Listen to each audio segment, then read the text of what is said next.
Fala galera cervejeira, beleza? Aula 7 do curso Produção Cervejeira Sustentável.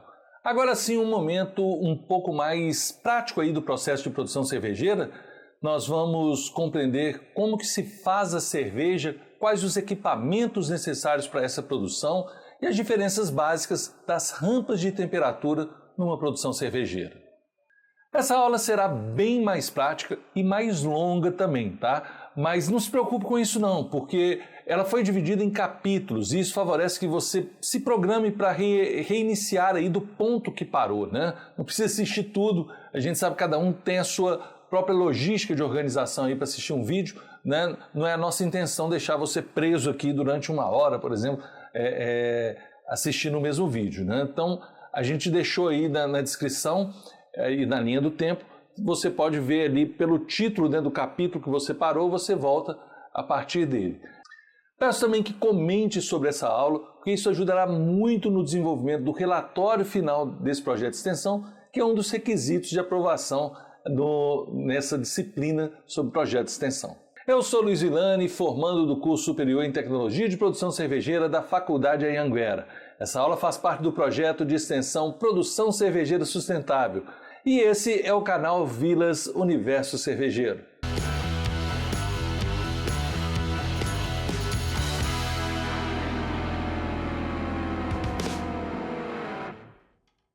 Ok, gente. Agora aqui, antes de você me cobrar sobre como produzir cerveja se você não tem um equipamento específico, deixa eu adiantar uma coisa. É possível fazer cerveja com equipamento todo improvisado. Claro que será uma produção mais reduzida, porque vai depender aí da sua capacidade, da capacidade das panelas que você tem em casa. Geralmente a gente não tem grandes panelas para esse tipo de cozinha, né?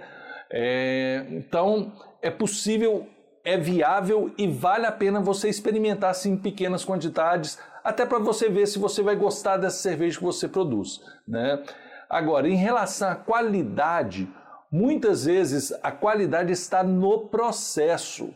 Ela não depende especificamente de equipamentos. Equipamentos podem ajudar no controle e tudo e facilitar, sim, ser um grande facilitador da qualidade, mas não é essencial. Então, assim, um equipamento tecnológico, ele facilita no monitoramento das etapas, né, que isso vai influenciar na qualidade, sim.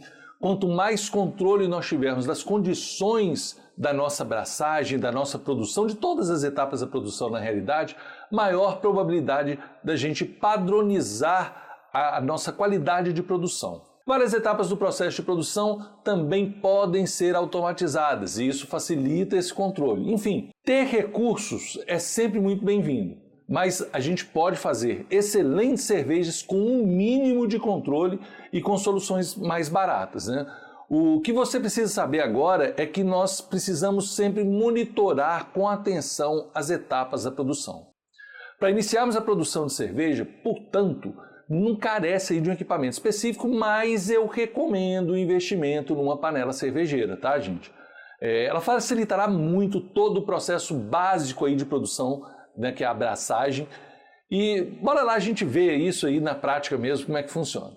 Eu filmei todos os passos da minha produção e agora posso mostrá-lo para vocês. É bom que eu vou também aí apresentar os equipamentos e paralelamente a gente vai conhecendo também todo o processo, as etapas de produção de cerveja. Já vimos que para produzir cerveja precisamos converter o amido do malte em açúcares que ficarão dissolvidos no mosto cervejeiro e depois serão fermentados. E por isso nós iniciamos o processo de produção selecionando os grãos que iremos utilizar na braçagem. De posse dessa receita, né, o grist, a concentração de cada grão, a gente faz uma moagem para expor diretamente o amido presente nesses grãos para sua sacarificação. A moagem ideal é essa aqui, ó. Reparem que os grãos eles foram quebrados, mas com as cascas estão preservadas. Essa moagem aqui dá uma moagem muito boa, uma moagem excelente para a produção de cerveja. Essas cascas serão importantes na etapa de filtragem. A partir daí, nós adicionamos água na panela de mostura e a aquecemos. Esse processo ele pode ser feito a partir de rampas de temperaturas. Quando a água atingir a temperatura que almejamos, aí a gente tem que controlar o termômetro. Se o fogo estiver aceso, a água tende a esquentar, ela vai passar, eu desligo o fogo, então eu apago ali o fogo e ela volta, ela estabiliza e volta a cair. Então eu fico nessa margem especificamente onde a gente tem as atuações específicas de enzimas que vão facilitar diferentes processos da produção cervejeira. Hoje eu já adianto que eu faço uma rampa única, mas a gente vai conhecer mais sobre isso porque é importante também conhecer os processos de produção. Quando a água atingir a temperatura que a gente almeja, a gente vai controlar essa temperatura com um termômetro e aí a gente adiciona os grãos nessa faixa de temperatura e iniciamos o processo de descanso desses grãos nessas temperaturas específicas para prepará-los aí para processos enzimáticos, inclusive posteriores, não só naquele momento de conversão, mas também processos que podem acontecer só na fermentação, mas que serão ativados ali a partir desse descanso, serão estimulados a produção de determinados subprodutos ali que serão importantes para o processo de fermentação. Cada etapa dessa no processo de mosturação a gente chama de rampa. Tá? Então, eu posso fazer uma rampa só para produzir cerveja? Posso, é o que eu faço hoje. Tá? Então já adianto isso. A rampa mais importante é que atinge a temperatura onde estimula a sacarificação. Então, conforme aqueles parâmetros que a gente viu da ação da beta-amilase, né, das enzimas beta-amilase ou alfa-amilase. Então, isso é importante a gente saber porque fazendo uma rampa só dá para a gente produzir excelentes cervejas, principalmente com as características dos maltes que nós temos hoje. Nós também melhoramos e aprimoramos tecnologicamente o desenvolvimento dos maltes e isso permite hoje evitar algumas rampas preparatórias. Mas vamos lá conhecer mais sobre isso. Deixa eu explicar cada ação, cada parada, qual que é o objetivo dela. Nós temos uma parada de acidificação, que é entre 40 e 55 graus. Ela basicamente, com ela a gente busca diminuir o pH, acelerando a ação enzimática. Hoje em dia, os maltes são, como eu disse, de qualidade superior, então eles foram modificados e já não se usa muito essa rampa, tá? Há algumas situações mesmo que você pode querer mais controle, você pode utilizar, mas não é comum. Entre 37 e 45 graus, aí sim tem uma rampa específica para a produção de cervejas de trigo, né? A gente faz um descanso aí para promover a ativação do ácido ferúlico. Isso vai favorecer os aromas característicos desse estilo lá no processo de fermentação, né? Principalmente aquele aroma de cravo que apresenta nas cervejas. A gente tem cervejas de trigos clássicas alemãs, né? O aroma de banana e cravo, né? Então o cravo ele vem a partir do ácido ferúlico. Então, quando eu atingo essa temperatura de 37 e 45, eu deixo ele descansando aí os grãos ali descansando durante 10 a 15 minutos. Aí eu considero essa então a primeira rampa. A segunda rampa é uma parada proteica. Ela ocorre entre 50 e 55 graus. Muito usada também na produção de cervejas que usam o trigo, principalmente trigo não maltado. Mas sempre que usamos então cereais não maltados, ela vai ser importante. Ou seja, quando adicionamos aveia, centeio e o próprio trigo não maltado, a gente recomenda essa pausa aí entre 50 e 55 graus por pelo menos 15 minutos. Em relação às rampas de sacarificação, geralmente a gente opta por escolher apenas uma delas, mas também podemos optar por fazer mais de uma, tá? Não é comum. A chamada rampa de sacarificação beta ocorre por volta de 55 e 65 graus, né? Nela, como a gente já viu aí, a ação da enzima beta-amilase é favorecida e proporciona aí quebrar o amido em açúcares simples, né? Os açúcares quase que 100% fermentáveis. Quanto mais açúcares fermentáveis, mais seca ficará a cerveja. Essa rampa então pode variar de 50 a 90 minutos aí para conseguir a conversão total do amido.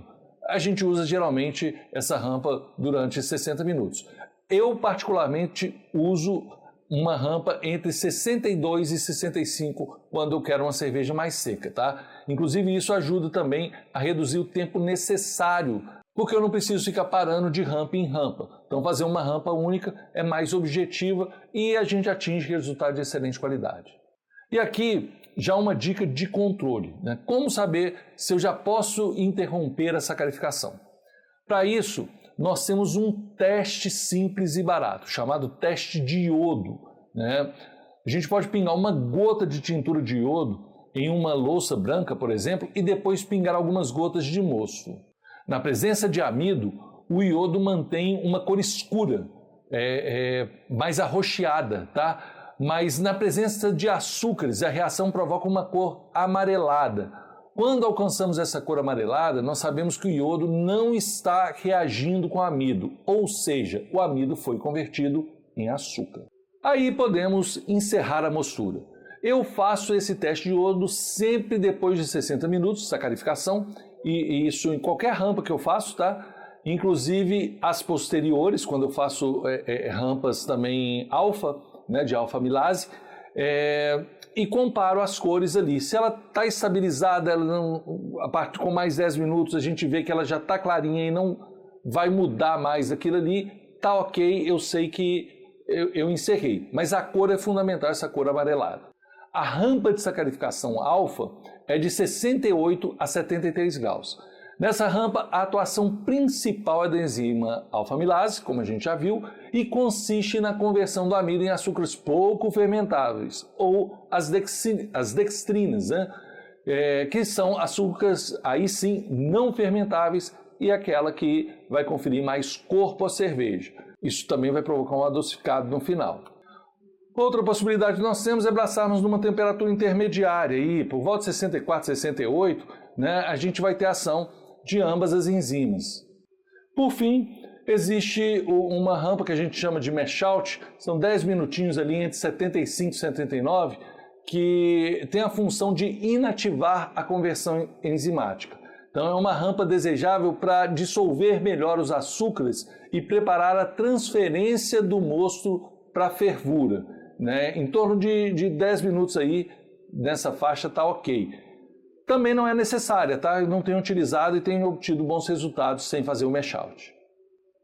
Aliás, na produção que a gente vai fazer, a gente não quer encerrar essa ação enzimática. Como nós vamos fazer um reaproveitamento do bagaço de malte, eu não faço mash out porque eu não quero inativar a conversão, porque se tiver possibilidade de eu ainda fazer conversão com a minha cama de grãos que eu vou reaproveitar em uma outra abraçagem, eu vou querer que isso aconteça.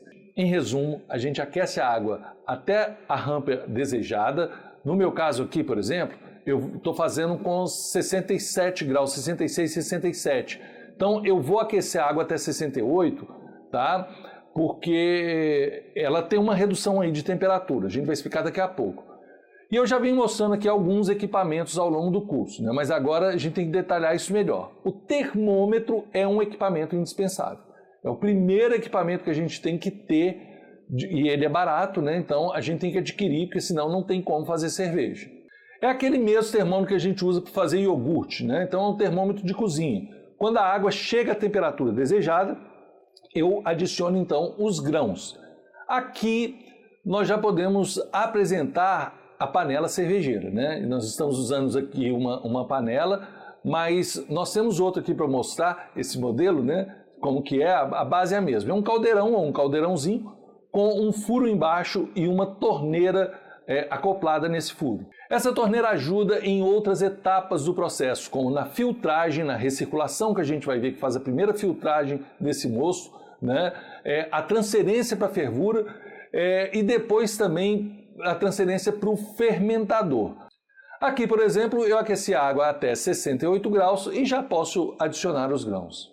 Na minha cabeça aqui agora, né, eu estou imaginando que eu vou editar esse vídeo e na hora que eu falei lá atrás sobre rampas, possivelmente eu vou colocar uma imagem em que eu estava já adicionando grãos, tá, gente? Cuidado com isso, tá? É só para fim didático, ok? Na prática, eu só vou adicionar os grãos porque eu vou fazer uma braçagem a uma temperatura única.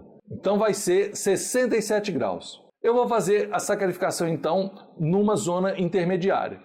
Eu não tenho utilizado então as outras tampas só em casos muito específicos, quando eu uso cereal não maltado. A aveia, por exemplo, gente, ela dá uma cremosidade na cerveja, ela é interessante, mas tem que ter esse cuidado. Como eu disse, é comum quando a gente adiciona os grãos, a gente ter uma perda de temperatura, tá? Os grãos estão na temperatura ambiente e isso pode ter um impacto na nossa produção quando a gente adiciona. Então deixa eu mostrar aqui já um outro equipamento, a pá cervejeira. A pá vai me ajudar aí a padronizar a temperatura nesse primeiro momento, né? Então ela pode ser também uma colher de silicone, ela pode ser uma colher de pau, não recomendo, eu recomendo utilizar sempre, o silicone até tá ok, mas essa pá específica aqui de propileno, ela é sensacional, porque ela é mais rígida, então ela não vai arquear ali a hora que eu estiver mexendo no moço.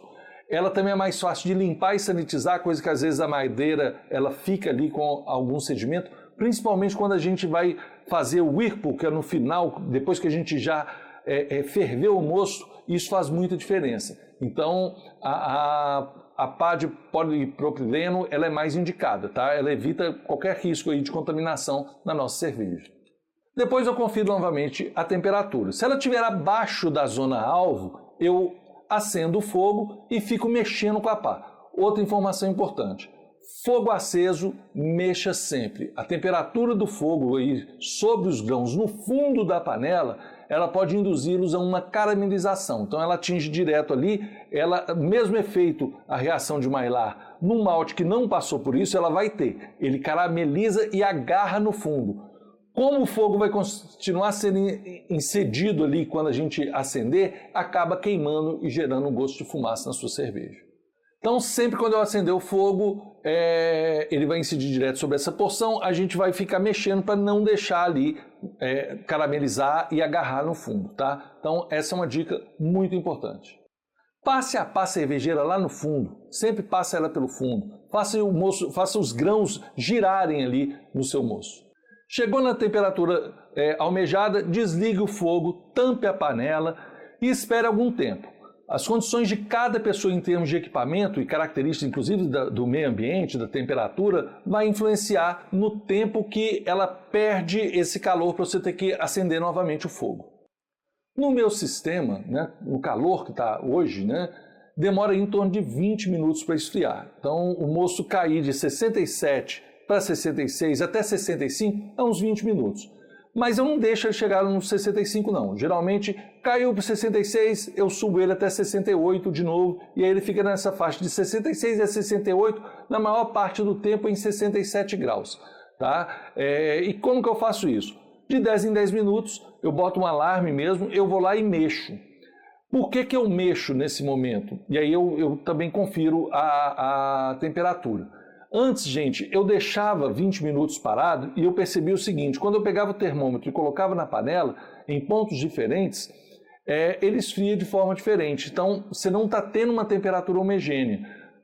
Mexendo sempre, você garante a homogeneização dessa temperatura. Deixa eu voltar aqui para o slide, né, do nosso esquema de produção. Então, aqui a gente pode perceber uma abertura, né, aí na panelinha, né, para mostrar que nós temos uma pá interna que gira o tempo todo. Esse é um exemplo de uma panela de mostura automatizada, né? É mais comum na indústria, é uma panela industrial. O moço ele fica sempre sendo mexido e com isso a temperatura fica homogeneizada o tempo inteiro. O padrão de qualidade da indústria tem possibilidades muito maiores de controle e de padronização do que a gente fazendo a cerveja em casa. Então, passaram-se 60 minutos, eu faço o teste do iodo. Né? Se eu entender que já terminou a sacarificação, eu encerro a mosturação. Se não, eu espero mais uns 10 minutos e faço um novo teste. Aqui eu vou fazer um teste aos 50, só para ter uma ideia, mas às vezes com 50 minutos a gente já até encerrou a nossa sacarificação. Tá? E aí depois eu repito aos 60 minutos. Encerrou, gente, o processo, a gente pode fazer uma recirculação do moço. Isso significa retirar o moço por baixo da panela e trazê-lo por cima. Tem gente que tem uma bomba que faz essa recirculação o tempo inteiro. Então ela aciona a bomba, fica recirculando, isso vai filtrando. A ação é a mesma. Quando eu tiro de baixo e coloco por cima, eu vou fazer essa mesma ação. Importante que a gente tenha uma cama de grãos. Se eu faço essa recirculação e jogo a água direto, ela forma quase que um jato ali, ela fura essa câmara. Então ela interfere na filtragem. Então eu uso geralmente uma escumadeira que aí eu disperso essa água e não deixo ela fazer os furos para atrapalhar a minha câmara de grãos, que é o meu filtro natural. Então lembre-se da torneira da panela, né? Para essa filtragem ela é essencial. No caso de quem faz BIAB, né, infelizmente, quando a gente vai retirar o saco, a gente vai mexer nessa câmara de grãos, a gente percebe uma sujeira levantando. Tá? Então, ela não é tão efetiva. Hoje, inclusive, que eu estou fazendo sempre no método BIAB, eu parei de fazer recirculação, tá, gente? Não tenho visto diferença. Depois, em outros processos de clarificação, lá para frente, eu uso métodos como o uso de gelatina, por exemplo, que favorece essa limpeza no final. Mas nesse momento, eu poderia ter uma cerveja com um aspecto ainda mais cristalino se eu tivesse um processo diferente de produção. E aí você pode me perguntar, mas esses grãos aí, eles não passam pela torneira, eles não entopem a torneira? Entope sim, tá? Por isso que a gente usa os modelos de filtros, né? Um deles é o de fundo falso, né? O fundo falso é um filtro furado que encaixa perfeitamente no diâmetro da sua panela. Então, ele é feito a partir da especificação do seu fundo, né? Ele encaixa perfeitamente ali para não deixar também passar grãos pelas laterais. E aí ele faz esse filtro o tempo inteiro. Ele tem uns pezinhos para não atrapalhar o espaço da torneira. Isso, inclusive, facilita na mostura, que eu não preciso ficar mexendo o fundo, porque não tem contato direto com incidência de fogo. A gente tem a panela antes e esse espaço com o líquido que vai impedir esse tipo de processo de caramelização. Portanto, ele filtra os grãos de uma forma bem eficiente, tá? Em casa, nós temos esse filtro aqui que é o Bazooka. Uma tela, né, acoplada numa rosca macho e eu acoplo uma rosca fêmea, né, na minha torneira, e aí eu posso acoplar esse filtro na minha torneira por dentro. Tá? Então, é uma outra forma de eu fazer essa filtragem. Ok, Vilani. Mas por que a sua panela tem essa espécie de saco nas bordas? É o método que eu estou falando aqui do BIAB, né? Brew in a Bag. Então, produzir cerveja num saco. Esse sistema é o mais prático, tá? Mais rápido hoje, de acordo com o sistema que eu tenho para produzir em casa, principalmente um apartamento, espaço pequeno, guarda de material e de sujeira também, tá? Porque quando eu faço com recirculação, eu filtrei esse moço, ele está todo filtradinho ali na cama de grãos, eu preciso escoar ele. Então eu preciso passar todo o moço da panela para um outro recipiente, pode ser até outros, né? Eu posso colocar em vários fermentadores aqui para depois voltar com ele para a panela. Então eu retiro ele pela torneira, aí eu tenho que pegar a minha panela, tirar a câmara de grãos todos, isso demora um tempo, tá, gente? E a hora que eu faço isso, eu estou perdendo tempo ali, estou tendo um trabalho maior.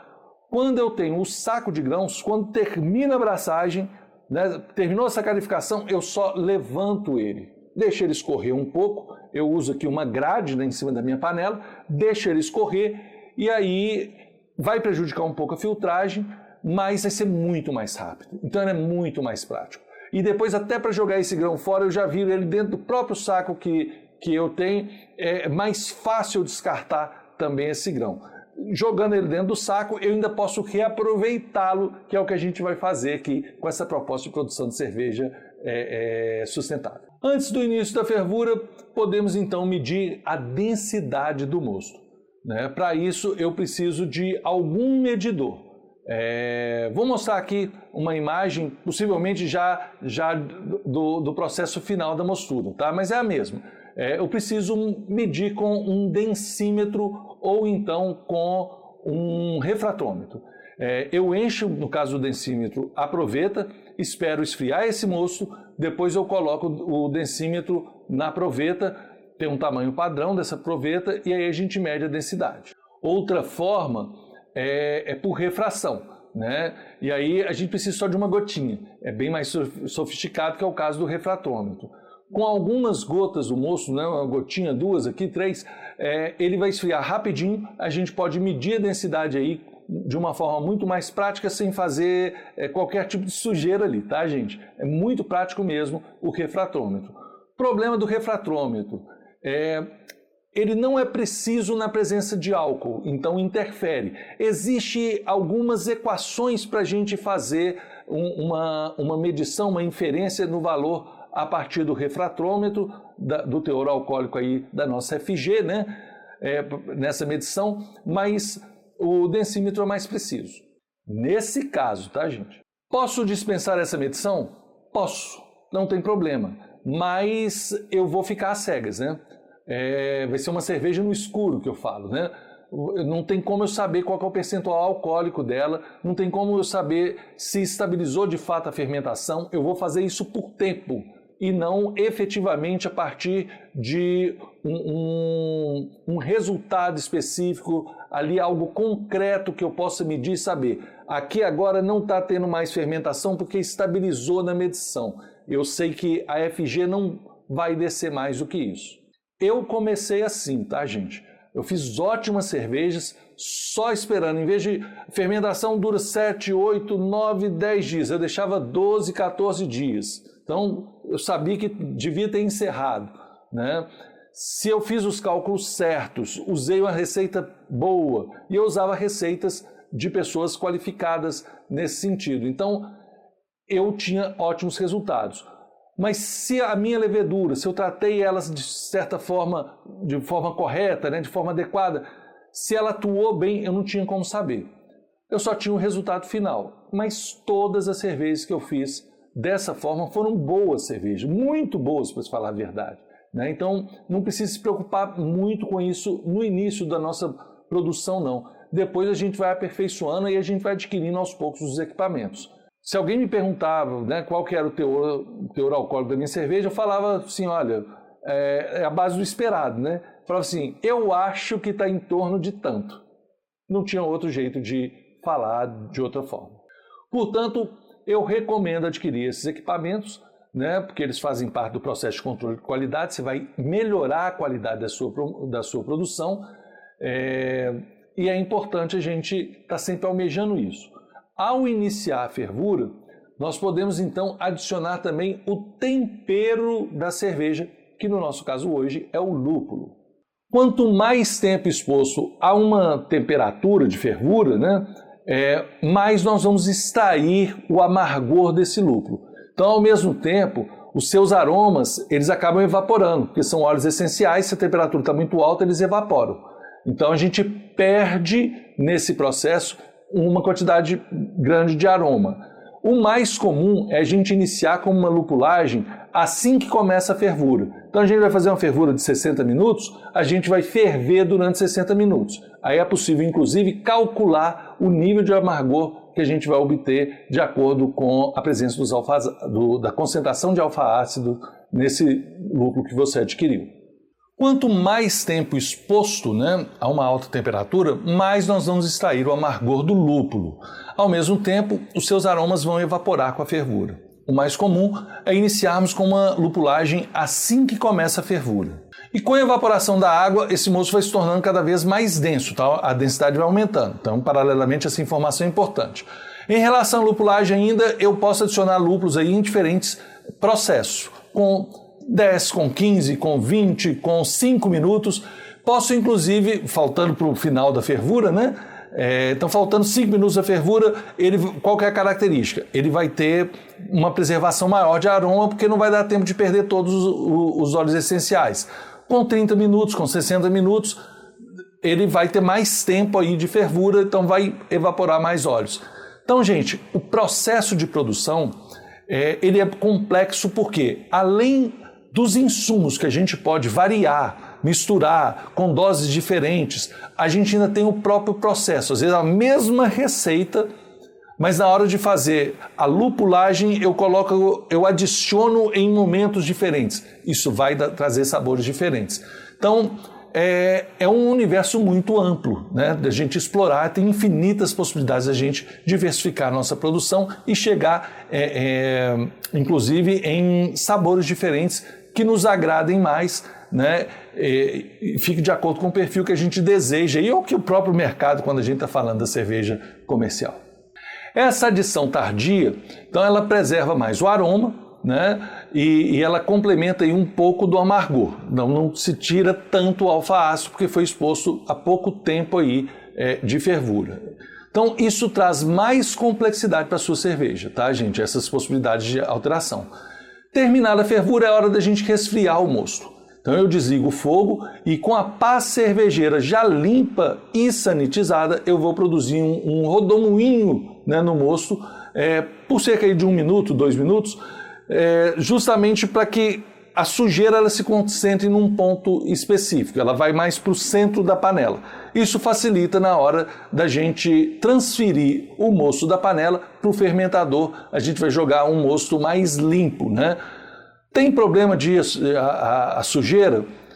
Olha, vai dar uma lama no final da fermentação mais suja. Mas não tem problema não. Vai ser mais difícil de limpar também, de clarificar, né? Isso pode dificultar na clarificação. Mas em termos de sabor, nunca reparei que desse problema não.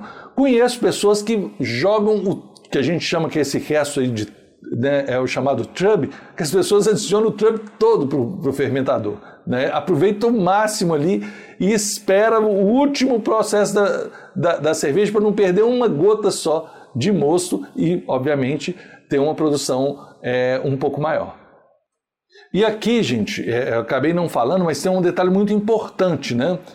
A fervura, ela ajuda a eliminar todos os contaminantes, possíveis contaminantes aí do nosso mosto. Então ela esteriliza o nosso mosto.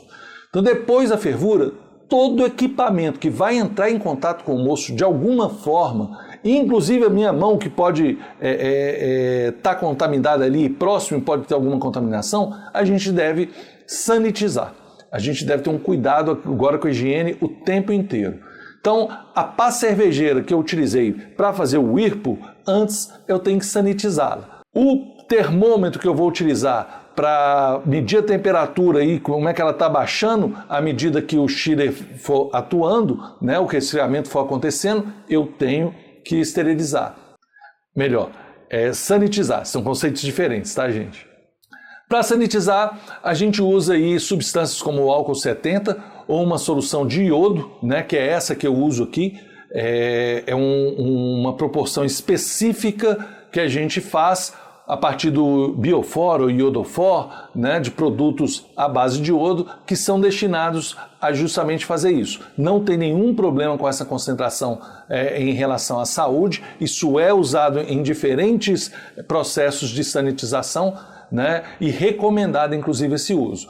Também não traz nenhum tipo de interferência no sabor da cerveja, nem o álcool 70, nem essa solução de iodo. Então, bem tranquilo para a gente usar, vale a pena, é prático e a gente usa um borrifador para a gente expor aí e atingir toda a superfície, tendo a eliminação aí de qualquer micro-organismo que possa contaminar a nossa cerveja. Outra coisa, a sua cozinha também deve estar limpa, né? Eu já falei sobre as mãos, mas o próprio ambiente também tem que estar limpo e isso é importante. Em alguns casos, gente, muitas pessoas usam máscaras, é recomendado máscara. Eu já tenho o hábito de nem respirar quando eu estou perto do moço, tá? Mas é importante sim, não descarto essa questão, principalmente quando a gente está falando de produção industrial, né? Em casa a gente tem mais controle dos nossos procedimentos e nós vamos consumir, você sabe se você estragou a sua cerveja ou não e onde que você estragou, né? Então eu nunca perdi cerveja, nenhuma leva de cerveja em função de contaminação, mas é importante você evitar qualquer tipo de risco. E aí, para falar mais sobre o resfriamento, né, a gente usa então o chiller. O chiller também tem que estar limpo e sanitizado, tá? O chiller é mais um equipamento Ele é indispensável? Eu posso fazer esse resfriamento na temperatura ambiente, posso esperar de um dia para o outro e no outro dia inocular a levedura. O importante é que quando a gente vai fazer a inoculação da levedura, quando a gente vai então adicionar a levedura, ele seja na temperatura, geralmente o recomendável é na mesma temperatura que você vai fazer a fermentação. Isso é o melhor processo, tá? Então pode esperar de um dia para o outro também que não teria problema. Eu prefiro agilizar aqui e já ganhar um dia na minha fermentação, então eu uso um chiller. Esse chiller pode ser de alumínio, cobre ou inox, né? A gente vai imergir ele na nossa cerveja e no nosso moço, na realidade ainda não é cerveja, e ele vai ser conectado por uma mangueira em uma torneira, numa extremidade, né? E aí a mangueira está conectada à entrada dele, a água vai circular por dentro, ela vai passando por ele, ali ela vai retirando o calor que está presente no mosto e ela elimina pela outra extremidade para algum local, né? Então, nessa representação aqui eu deixei ali no meu tanque, mas na prática, quando eu for fazer a recirculação, eu vou transferir isso para um balde e uma bacia maior. Por quê? Entra o processo de sustentabilidade. Eu vou reaproveitar essa água depois para outros processos, da limpeza da minha casa, da limpeza dos equipamentos que eu utilizei aqui. O próprio chiller, fazer a limpeza dele nessa bacia é muito melhor, muito mais eficiente, né? Então eu vou usar grande parte da água dessa bacia para usar aqui na limpeza da minha casa, né, em outros processos, então eu não perco essa água diretamente. Então não estou descartando simplesmente essa água só para resfriar o meu moço, tá? Bom, o tempo. Quanto mais rápido a gente conseguir resfriar o moço, melhor. Hoje, por quê? Porque ele fica menos exposto à temperatura ambiente e aos micro-organismos do ambiente. Então, a chance de contaminação ainda diminui mais. Hoje eu uso o chiller por 15 minutos. Não espero mais chegar à temperatura almejada, tá? Ele já baixa para 30 ou 40 graus. O ideal é deixar ele pelo menos a 27, né, para fazer a inoculação do fermento, mas como eu disse, eu tenho feito a inoculação já com a temperatura de fermentação. Então eu espero depois, eu coloco o meu termômetro preso a ele, vou com ele já para o freezer e espero o momento em que ele vai chegar nessa temperatura para eu fazer a inoculação, tá? Antes eu fazia de outras formas, mas hoje tenho preferido muito mais esse processo. É uma forma que a gente vai aperfeiçoando na realidade. A água que circulou pelo chiller, então ela pode ser armazenada, como eu fiz, e usada em outros processos. Então eu já falei sobre limpeza, mas tem um outro detalhe, porque a primeira água ela vem bastante quente. Então eu passo ela para o meu fermentador ali maior que eu tenho, né? Ou para os fermentadores que eu tenho, eu passo ela para um fermentador. Por quê? Porque essa água, ela já quente, eu posso utilizar em uma abraçagem. Então, se eu for iniciar uma abraçagem, eu faço muito isso, termino uma e começo outra, eu já ganho o tempo do aquecimento da água. O resto nós vamos armazenar aí para usar na limpeza mesmo, né? Então, resfriado o mosto, ele deve ser transferido para um fermentador, pode ser um balde alimentício, né? Como esse aqui, até desejável que seja um balde alimentício. Mas a gente tem processos aí também de fermentadores cônicos, que são específicos, inclusive facilita para reaproveitar a própria levedura, né, para a gente fazer a purga desse fermento, retirar o fermento da fermentação. Em alguns casos, a exposição a um grande...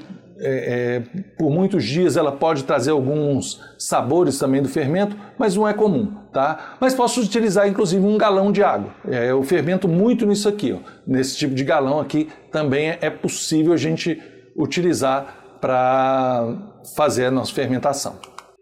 Depois eu faço a aeração do mosto. Uma forma de fazer a aeração também é a gente deixar uma queda maior aí, que aí ele vai borbulhando lá dentro, né? Vai fazendo borbulhas também, ajuda nessa aeração. E outra, utilizando outros princípios, eu tenho aqui uma espécie de uma bombinha, né? Que eu uso um inalador para provocar e uma pedra porosa, que aí provoca essa aeração dentro do mosto, é mais eficiente do que deixar isso à queda ou ficar agitando, além de ser cansativo. Posso também fechar esse fermentador e agitar.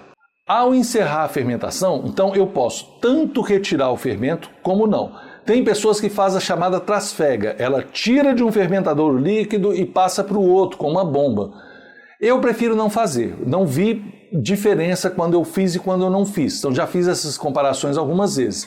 Quem tem fermentador cônico é o fermentador apropriado para fazer esse tipo de purga, né? De tirar então, o fermento. Então é mais fácil nesse processo. Mas no meu caso aqui, no caso caseiro, com as condições que eu tenho, eu acho desnecessário.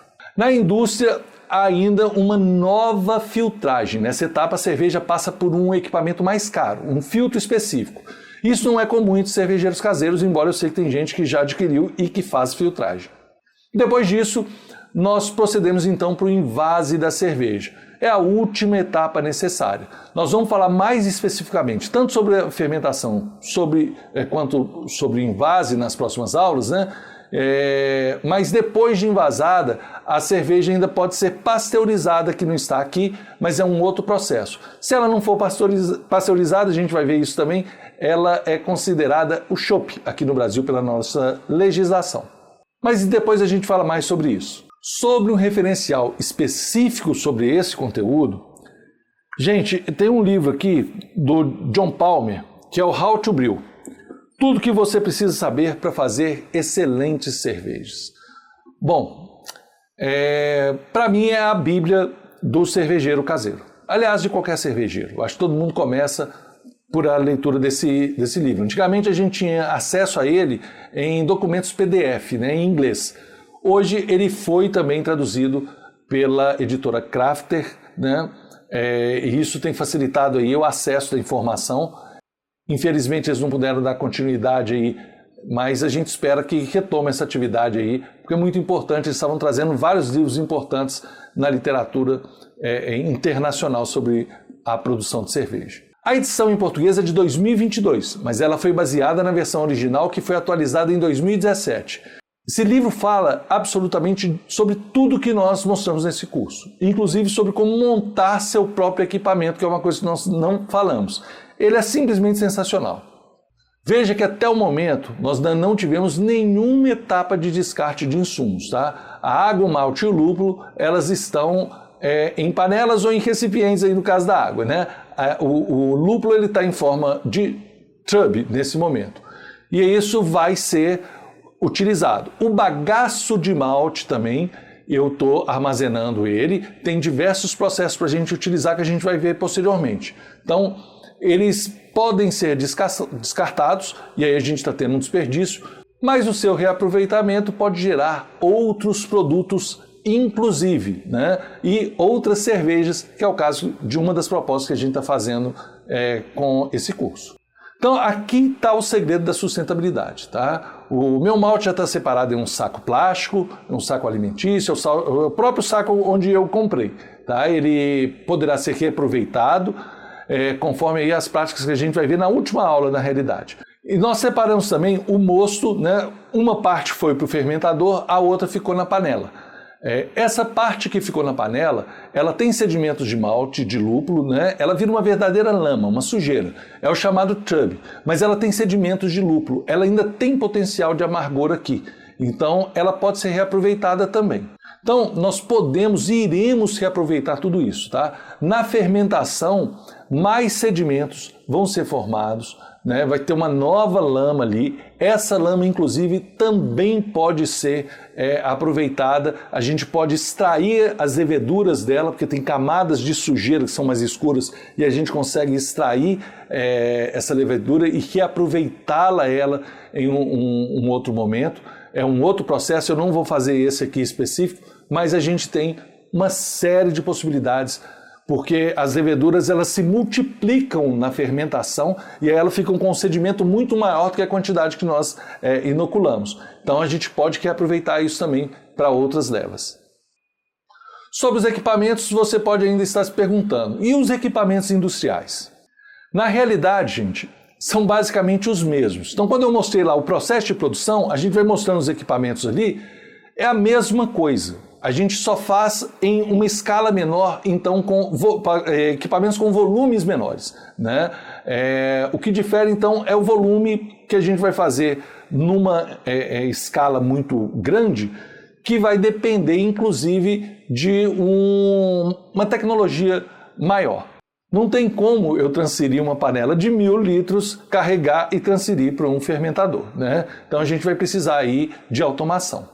Então todas as etapas de transferência, elas são automatizadas na indústria, né? Isso vai facilitar muito, inclusive o trabalho, ele é totalmente diferente do que o trabalho que nós temos em casa, que às vezes chega até a ser maior, dependendo da sua linha, né, de produção, como que você tem os equipamentos e os procedimentos para atuar na sua fábrica. Então nessa aula nós vimos o processo básico de produção cervejeira. Eu vou complementar na próxima aula as informações sobre a elaboração de receita, as proporções de uso do insumo, né? E aí na receita a gente fala sobre isso, a preparação adequada para a fermentação, porque a gente chegou até a fermentação, mas a gente não viu o processo de fermentação, então é importante também a gente detalhar isso, e algumas medidas para o reaproveitamento dos insumos. Muito obrigado pela atenção e até mais.